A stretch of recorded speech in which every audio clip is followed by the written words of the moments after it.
Calculons C et donnons son écriture scientifique.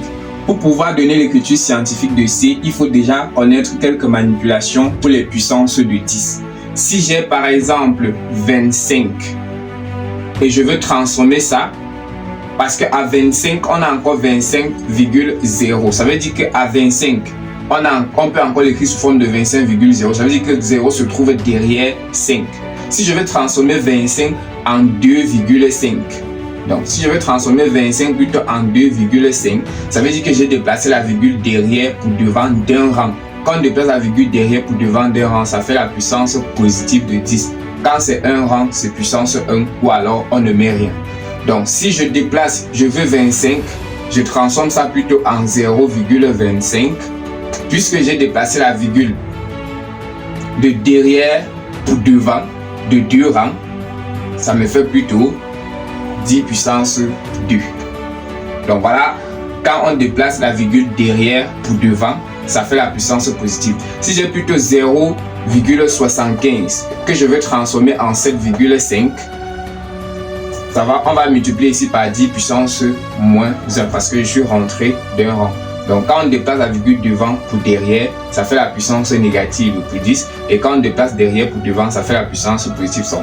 Si on veut transformer 0,75 en 75, ça va faire donc 75 fois 10 puissance moins 2 parce qu'on a déplacé devant pour derrière.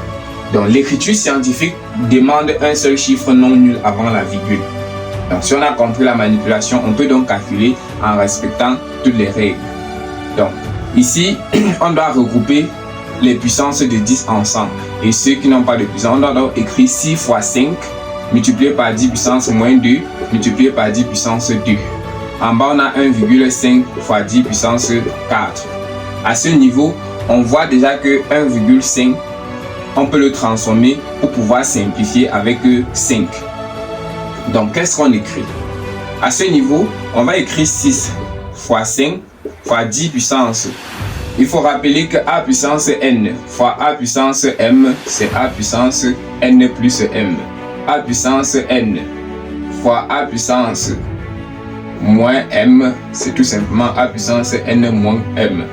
Donc, à ce niveau, comme on a 10 puissance moins 2 fois 10 puissance 2, on peut tout simplement écrire 10 puissance moins 2 plus 2. Donc, on somme les exposants lorsqu'on est en train de multiplier. À ce niveau, en bas, on va transformer donc 1,5 en un multiple de 5.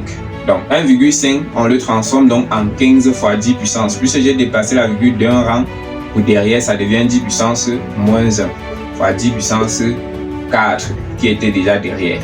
Donc à ce niveau, on continue, ça fait 6 fois 5 fois 10 puissance moins 2 plus 2, ça fait 0.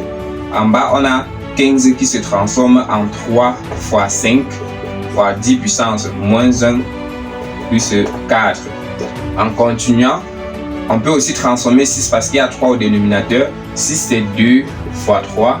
On a 5 fois 10 puissance 0 c'est 1. Parce que tout nombre puissance 0 sauf 0 lui-même donne 1. Donc, ça veut dire quoi? Pour généraliser, x puissance 0 est égal à 1. La condition, c'est que x doit être différent de 0. Ça veut dire que si j'ai 1 puissance 0, ça me donne 1. Si j'ai 2 puissance 0, ça me donne toujours 1. Donc, tout nombre exposant 0, sauf 0 lui-même, donne 1. Donc, ici, fois 1 sur 3 fois 5 fois 10 puissance moins 1 plus 4, ça donne 3. À ce niveau, on va donc simplifier le 3 du numérateur et le 3 du dénominateur, le 5 du numérateur et le 5 du dénominateur. Et il nous reste en haut 2 fois 1, ça donne 2. En bas, il nous reste 10 puissance 3. Donc, il y a une propriété qui dit que 1 sur A puissance N revient encore à être simplement A puissance moins N. Parce que quand quelqu'un traverse la barre de fraction, son exposant change de signe. S'il était positif, là, ça devient négatif. Ici, on a transformé. Donc là, ici, l'écriture scientifique nous donne simplement 2 fois 10 puissance moins 3. Si on veut s'amuser, on peut écrire 2,0 fois 10 puissance moins 3. Donc voilà, c'est calculé.